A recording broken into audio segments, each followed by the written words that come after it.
In a brand new era, the younger generation of mutants and X-Men are building their own community in the heart of New York City. What do they call you? Wheels? Hi everyone, it's One More to X here, and From the Ashes continues this week with perhaps its most unique title yet, NYX Issue 1. So join me as I break it all down for you. Written by Colin Kelly and Jackson Lansing, with art by Francesco Mortarino, the book opens with a narration from newish mutant and famous superhero msmarvel, who talks about how she sees New York City. This is coupled with a 9-panel page of different parts of the city. Panel 1 has Empath, one of Emma Frost's former students. Panel 2 has Sophie Cuckoo hailing down a taxi. Panel 3 has Anole buffing a glass. Panel 4 is actually Caliban, a former Morlock who has the ability to track other mutants, and he looks like he's in jail.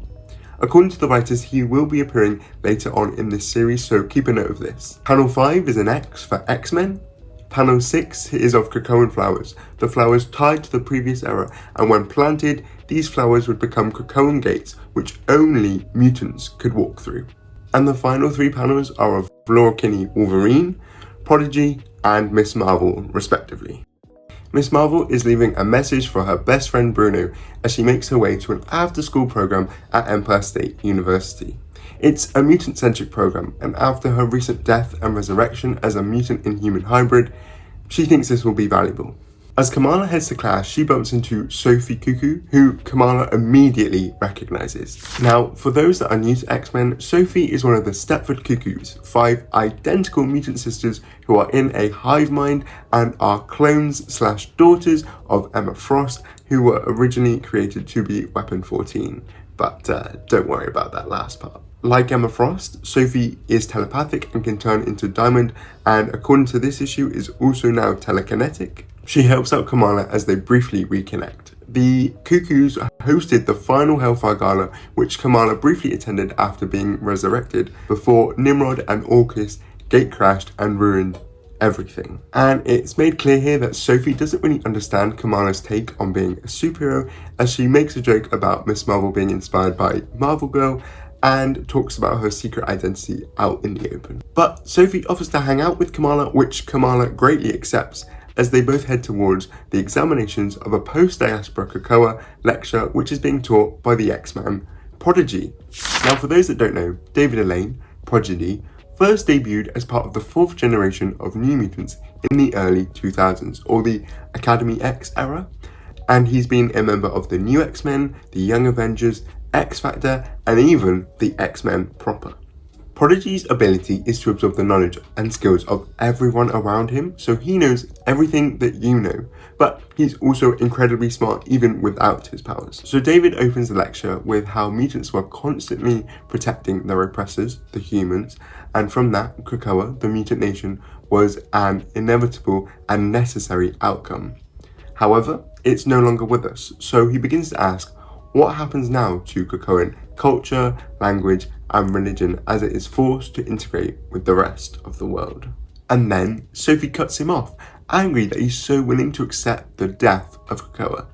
She goes so far as to say that because he's working at a human university, he's basically on the side of the oppressors. Now, there's been some discussion online about this interaction and how it looks to have a white rich girl trying to lecture a black queer man on oppression, and it's all totally valid. She does look crazy, ignorant, and privileged. Mutants being a metaphorical minority isn't a smooth allegory, and it has led to some tonally off moments like this, but I don't think the writers are trying to say that Sophie is in the right for this. In fact, I think showing her outburst just shows her privilege, her being an openly mutant, rich white girl whose mother is a famous X-Man. To me, this feels like the start of Sophie's arc throughout the story. Also, it's notable here that Sophie says she's known David since Westchester, which isn't exactly true. Now, yes, both of them were students at Xavier's. However, Sophie died all the way back in New X-Men 137 in February 2003, and she wouldn't return properly until House of X issue 1 in 2019. Now, David, on the other hand, debuted in New Mutants Volume 2, Issue 4 in September 2003, after Sophie died. Now, the Cuckoos did end up working closely with David after he lost his powers on M-Day, as they helped him unlock his memories and retain all the knowledge he had ever learned. And seeing as they are hive mind, I'm sure Sophie just remembers those memories now as if she was there, but I just thought I'd point out this little continuity moment for everyone. Kamala calls out how Sophie talked to Prodigy, but she just plays it off as her dislike of authority figures, casually mentioning that her sister's ex once caused a riot. This is a reference to the Riot at Xavier's storyline from the pivotal new X-Men run by Grant Morrison, which introduced Quentin Quire, who you can currently see running about in the pages of X-Men. Whilst he's a good guy now, at his origin, Quire led a fascist riot which involved killing humans, and as an Omega on power amping drugs, it was down to Sophie, who was the most heroic of her sisters, to lead them and to use Cerebra to stop Quire. But the mental strain killed her in the end.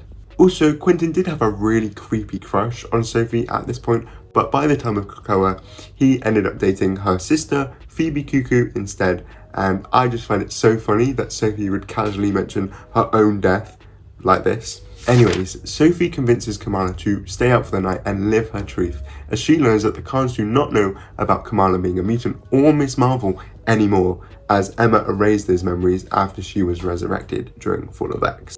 We cut to the Lower East Side at a club, Keyturn, and Kamala is just not dressed right. Or of age actually, but that's easy for Sophie, who can use her telepathy to get them inside. They meet Anole, who has taken his experience from working at the Green Lagoon on Krakoa to being a bartender in New York City, and he's now finally confirmed to be an adult and not maybe 14. Anole, by the way, is a classmate of Prodigy and the Cuckoos, being another member of the Academy X new X-Men team. And if you couldn't tell, his mutation is that he's a lizard boy and he's got a giant arm because magic cut it off once, but that's a story for another day. It's at this point that a man approaches Anole, starts live streaming, and asks him who the mutant terrorist is. Another man joins in and they start blaming recent incidents on mutants, which Anole knows nothing about. The second man pulls out a knife and threatens to cut Victor's arms off, and that's when a fight breaks out. Kamala uses her own skin as a mask as she starts punching the attackers, known as Truth Seekers, while Sophie uses her telekinesis to take their phones away. They're doing quite well, but in the heat of the battle, Kamala accidentally punches the bouncer and they both get thrown out, with a new rule: no mutants allowed. Sophie offers to take Kamala to another club, but she's not interested in that. Now is the time for Miss Marvel. And as she goes off on her mission, Sophie finally understands what the whole Miss Marvel thing is about. We then go to Prodigy, who is having dinner with his new human boyfriend, Dante. Prior to this, David was dating young Avenger and son of the Scarlet Witch, Speed. However, the writers have confirmed that they broke up off-panel. His phone rings, and when he answers, it's Miss Marvel, who is one of the Truth Seekers' phones, and she needs to unlock it. She figures it out by herself, and Prodigy, not wanting to get involved in superheroics anymore, trusts Miss Marvel to do the right thing, as she's got so much experience on it. But then, the phone call gets cut short by none other than Wolverine. Sporting a brand new look, Laura Kinney has destroyed the phone and confronts Miss Marvel, telling her to go home. Miss Marvel asks if she's an Avenger, which no, Laura is not, but she was briefly a member of the Avengers Academy before the Avengers Arena happened and Laura murdered a few people. Wolverine responds that she's an actual hero who looks out for those who fall into the cracks and stops kids from getting too close to dangerous situations, like Kamala. To Wolverine, Miss Marvel is still in school when the bad things happen, and so she's not ready for this. But Miss Marvel argues back that Wolverine can't be lecturing her on starting fights and is only trying to help their people. She may have a life outside of Miss Marvel, but she still finds time to fight for what is right. Laura warns her that things are about to get dangerous before she vanishes into the night. Now, this page has been a massive discourse point on social media, and I have 2 points. Firstly, whilst Wolverine does shade the Avengers here a little, she's not exactly wrong. The Avengers aren't street level heroes that deal with the most vulnerable people. They deal with the big galactic supernatural events that could end the world. Take Blood Hunt, for example, when vampires took over the world and they were stopped by the Avengers. It's good work, don't get me wrong, but what Wolverine is doing is not in Avengers jurisdiction anymore. My second point is about Wolverine talking down to Miss Marvel. As mentioned in the page before, Kamala has the experience, but Laura is not looking at that. She's being very Batman-like here, taking on all the responsibility for herself and not wanting Kamala to get hurt. Yes, it's patronising, but it's on purpose by the writers who are trying to tell a story. Not every character needs to make the right decision, and Wolverine here underestimates Ms. Marvel, but it's obvious to me that this is part of the story where they'll both learn from each other. Moving on from that, Ms. Marvel is on the move when, and I looked this up, the 34th Street Hudson Yards train station explodes with green energy. She jumps in to save people, expecting this to be the work of the truth seekers trying to frame mutants. However, someone starts to goad her about how she doesn't know who they really are because she never got to truly experience the full glory of Krakoa. And it is the Krakoa. Now, to everyone who just went, but who's the Krakoan? Don't worry, this is a new secret identity, but for those of you that have read X-Men comics before, you might be able to figure out who this actually is in this Magneto-esque outfit. And for those that don't know, this is Julian Keller, otherwise known as Hellion, another Academy X character who was mentored by Emma Frost. Hellion is a very powerful telekinetic, and fun fact, he even dated Wolverine at one point, so this is going to be a very interesting story when they meet again. The Krakoan says that he will be more of a mutant than Ms. Marvel will ever be, and questions how she can care about humans when mutants are in such disarray, with Professor X gone and the X-Men being outlaws. So, he throws a train carriage on her before fleeing and asking whose side is she really on. Kamala embiggens, catching the train but injuring herself in the process, and to that question, she responds, there are no sides anymore. With Krakoa gone, all they have left is each other. Sophie Cuckoo then meets up with Kamala to help her recover over food. It's brought up that Kamala is both a mutant and an Inhuman now, though it's important to note that she only has access to her Inhuman abilities. Ever since the Terrigen Mist became poisonous to mutants back in 2015, it's been established that Inhumans and mutants don't mix, and so Kamala's mutant gene has been suppressed, though it's most likely that her mutant power would be the light-based powers she's got in the MCU version. Sophie apologises for taking her out to a club earlier that night, and all is forgiven as Kamala says that's what friends are for. Sophie then offers a couch for Kamala to sleep on, but she really just wants to get home. And when she does get home in New Jersey, she sees her brother Amir, who is slightly concerned about his sister running about in New York City. Their cousin Bilal showed him the video of the train station exploding, and, well, since Krakoa is gone, anyone could be an atom bomb, he says. Kamala is shocked by this slightly anti-mutant rhetoric, but she promises she'll stay safe. Back in New York, the Krakoan is being congratulated on his work in a penthouse. He quarrels with someone over how he used to be called Emma Frost's favourite word, Hellion, and they call each other thirsty. A third person then chimes in and tells them to stop, as their plan is now in motion, and soon enough they'll have their own island again. The second person then grins as he toasts to Krakoa, the second Krakoa that this new Quiet Council, a reference to the government of Krakoa, will build on the ruins of New York City.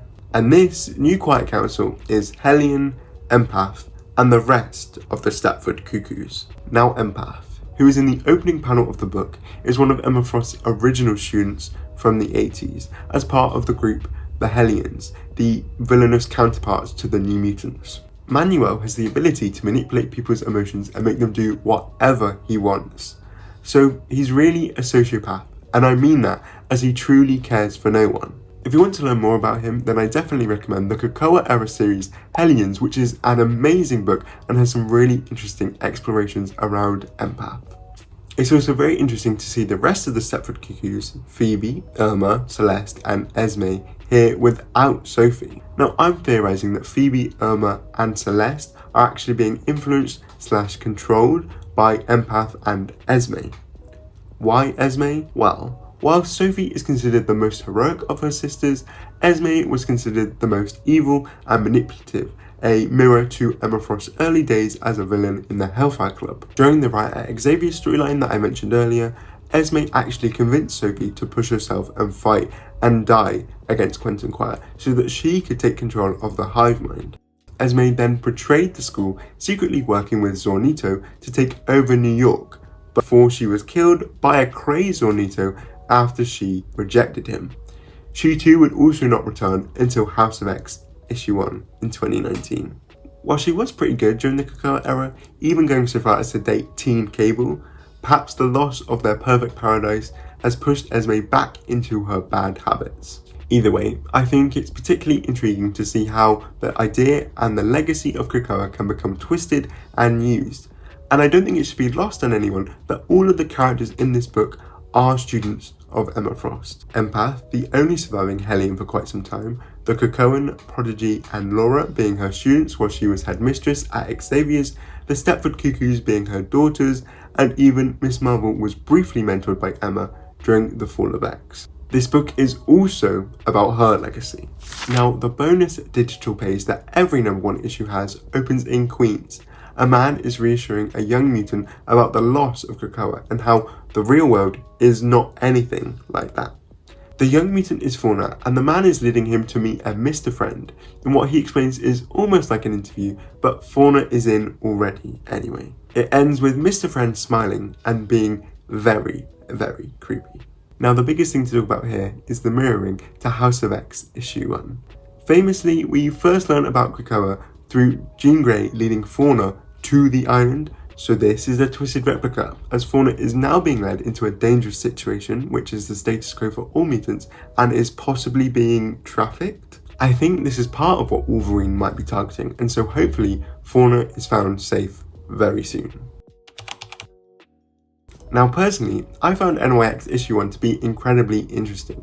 Kelly and Langsing have done the most with the fallout from Krakoa and have opened up discussions surrounding culture, legacy, and community. Coming from an X-Man is a soap opera angle, I really appreciate that some of the characters make bad decisions. I'm looking at you, Sophie and Laura, as it's a very real thing, and I think it's particularly in character for those contexts. The choice to have every issue from a different point of view is also really unique, and I can't wait to see how the story and the characters develop over time. Mortorino's art is great, and you can definitely tell that they're having fun with this book. I mean, that 9-panel page is incredible.